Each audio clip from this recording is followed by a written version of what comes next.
So the other thing that I get asked a lot about is when someone is only working, they're contracted for so many hours, but they tend to work over. And what happens with holidays?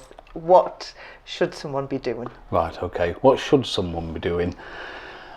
I've always taken the view that if someone's part-time and they do an occasional extra shift, it's going to make so little difference to their holiday entitlement, I wouldn't even take into account. But where staff, say for example, are contracted for 20 hours, but every week work more, yes, when we take holiday, we should do exactly the same. If they take a week's holiday, their pay should reflect their average hours they've worked over the previous 3 months.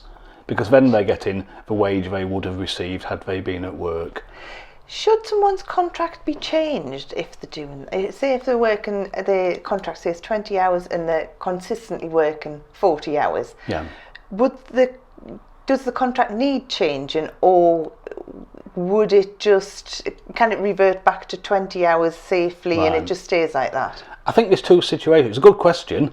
I think if you employ me as 20 hours and you think because I'm on 20 hours you can save some money and not pay me holiday pay and sick pay and things like that, the law doesn't allow that. People might do it, but it's illegal. So if it's a situation where, for example, you've had a vacancy and someone's doing some extra hours for the summer or someone's on maternity leave, then I wouldn't change the contract. But if you've employed me for 20 hours and after a year you look and I've worked 35 every week of a year, you really should update it, because if ever there was a dispute, it would be 35 hours anyway. That's fantastic. Yeah, that really clears that up. Okay.